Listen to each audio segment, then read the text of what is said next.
Hi friends, ഇന്ന് നമ്മൾ ഉണ്ടാക്കുന്നത് ഒരു ഫ്രൂട്ട് സലാഡാണ്. ഫ്രൂട്ട് സലാഡ് എന്ന് പറയുമ്പോൾ തന്നെ നമ്മുടെ മനസ്സിലേക്ക് ഓടി വരുന്നത് ഐസ്ക്രീം കൊണ്ടുള്ള ഫ്രൂട്ട് സലാഡാണ്. പക്ഷേ ഇന്ന് നമ്മൾ അതിൽ നിന്നും വ്യത്യസ്തമായി തൈര് ഉപയോഗിച്ചിട്ടുള്ള ഒരു ഫ്രൂട്ട് സലാഡാണ് നമ്മൾ ഇന്നിവിടെ ഉണ്ടാക്കാൻ പോകുന്നത്. തൈര് നമ്മുടെ വീട്ടിൽ തന്നെ ഉണ്ടാക്കുന്ന തൈര് നമുക്ക് ലഭിക്കുകയാണെങ്കിൽ അതാണ് ഏറ്റവും നല്ലത്.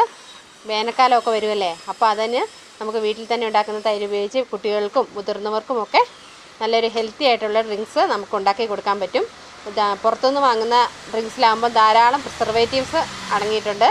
അതുകൊണ്ട് നമുക്ക് വീട്ടിൽ തന്നെ ഫ്രൂട്ട് സലാഡുകളും ഒക്കെ ഉണ്ടാക്കി കഴിക്കാൻ നമ്മൾ നന്നായിട്ട് ശ്രമിക്കുക.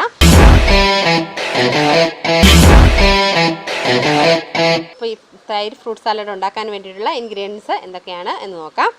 കറുപ്പ് മുന്തിരിയും പച്ചമുന്തിരിയും ഉണ്ട്. അത് പച്ചമുന്തിരി ഇച്ചിരി വലുതായതുകൊണ്ട് തന്നെ അത് അരിഞ്ഞെടുത്തിട്ടുണ്ട്. അനാർ പൊളിച്ച് വെച്ചതുണ്ട്. കൈതച്ചക്ക അരിഞ്ഞ് വെച്ച് ചെറുത് കഷ്ണങ്ങളായിട്ട് അരിഞ്ഞ് വെച്ചുകൊണ്ട്, മാങ്ങ ചെറിയ പീസുകളായിട്ട് അരിഞ്ഞ് വെച്ചുകൊണ്ട്, റോബസ്റ്റ പഴം ഉണ്ട്. അതുപോലെ തന്നെ പഞ്ചസാര നന്നായി ചെറുതായിട്ട് പൊടിച്ച് വെച്ചിട്ടുണ്ട്. അത് പഞ്ചസാര കേടിലേക്ക് നന്നായിട്ട് അലിയാൻ വേണ്ടിയിട്ടാണ് ഇതിങ്ങനെ പൊടിച്ച് വെച്ചിരിക്കുന്നത്. അപ്പോൾ ഇതിന് വേണ്ട ആവശ്യമായ മെയിൻ ഇൻഗ്രീഡിയൻസാണ് തൈര്.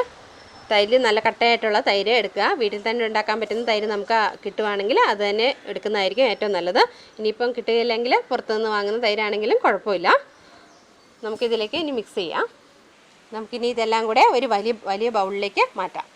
അത് തന്നെ നമുക്ക് വലിയ ബൗളിലേക്ക് തൈര് ഒഴിച്ചു കൊടുക്കാം. ഇതിലേക്ക് ആദ്യമേ തന്നെ നമുക്ക് ഷുഗർ ആഡ് ചെയ്യാം.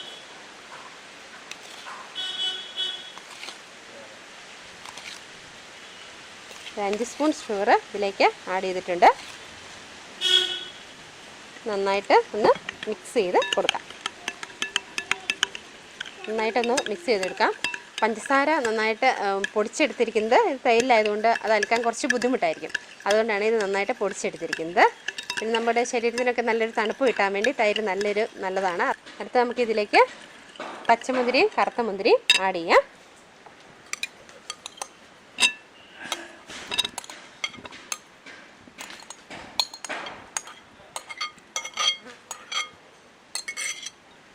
ഒന്ന് മിക്സ് ചെയ്ത് കൊടുക്കാം. ഇതിലേക്ക് നമുക്കിനി അടുത്തായിട്ട് അനാറ് ഇടാം.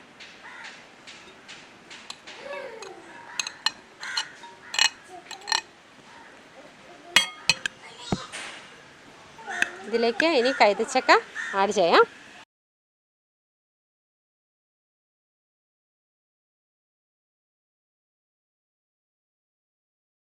അതിനുശേഷം മാങ്ങ ചെറിയ പീസുകളായിട്ട് കട്ട് ചെയ്ത് വെച്ചിട്ടുണ്ട്. മാങ്ങാപ്പഴം ഇതിലേക്ക് നമ്മൾ ആഡ് ചെയ്ത് കൊടുക്കുകയാണ്. ലാസ്റ്റായിട്ട് നമുക്ക് റോബസ്റ്റ പഴമുണ്ട്, അതുകൂടെ ഇതിലേക്ക് നമുക്ക് ആഡ് ചെയ്യാം.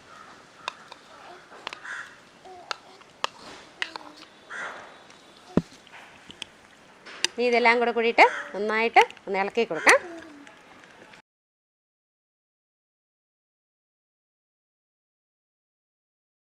ഫ്രൂട്ട്സും ധാരാളമായിട്ട് ഇറങ്ങിയിട്ടുള്ളത് കൊണ്ട് തന്നെ ഇത് വളരെ ഹെൽത്തി ആയിട്ടുള്ള ഒരു ഫ്രൂട്ട് സലാഡാണ്. അതുപോലെ തന്നെ ഫ്രൂട്ട്സൊക്കെ ഉപയോഗിക്കുമ്പോൾ നമ്മൾ ഉപ്പുവെള്ളത്തിലും അതുപോലെ മഞ്ഞൾപ്പൊടിയിലിട്ട് ഒരു അരമണിക്കൂറെങ്കിലും ഇട്ട് വെക്കാനായിട്ട് ശ്രദ്ധിക്കുക. പിന്നെ നമുക്ക് ഇതിലേക്ക് ആവശ്യത്തിന് ഈ ഫ്രൂട്ട്സ് അല്ലാതെ നമുക്ക് വേറെ ആപ്പിള് വേറെ എന്തെങ്കിലും ഫ്രൂട്ട്സുകൾ നമുക്ക് അവൈലബിൾ ആയിട്ടുണ്ടെങ്കിൽ അത് വീട്ടിൽ അവൈലബിൾ ആയിട്ടുള്ള ഫ്രൂട്ട്സൊക്കെ വെച്ച് നമുക്ക് ഇത് ഉണ്ടാക്കാൻ പറ്റുന്നതാണ്. നമുക്ക് ഈ അനാറ് മേലിൽ വിതറി ഒന്ന് ഡെക്കറേറ്റ് ചെയ്യാം. ഒന്ന് ഗാർണിഷ് ചെയ്ത് എടുക്കാം.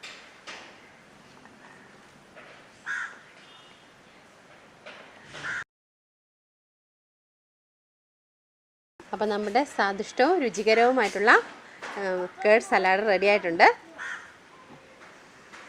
അപ്പോൾ എല്ലാവരും ട്രൈ ചെയ്ത് നോക്കണം. ഇത് വീട്ടിൽ തന്നെ കുട്ടികൾക്ക് ഉണ്ടാക്കി കൊടുക്കാവുന്നതാണ്. ഐസ്ക്രീം നമ്മൾ പുറത്തുനിന്ന് വാങ്ങി കൊടുക്കുന്നു, അതുപോലെ തന്നെ സോഫ്റ്റ് ഡ്രിങ്ക്സ് വാങ്ങി കൊടുക്കുന്നതിനേക്കാളും ഒക്കെ ഒത്തിരി ഹെൽത്തിന് നല്ലതായിട്ടുള്ള ഒരു ഫുഡാണിത്.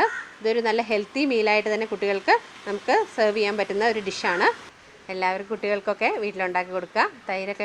തൈര് നമുക്ക് വീട്ടിൽ തന്നെ ഉണ്ടാക്കാൻ പറ്റുമെങ്കിൽ ആ തൈര് തന്നെ ഉപയോഗിച്ച് ഉണ്ടാക്കുന്നതാണ് ഏറ്റവും നല്ലത്. പുതിയൊരു വിഭവമായി വരുന്നതായിരിക്കും. ബൈ.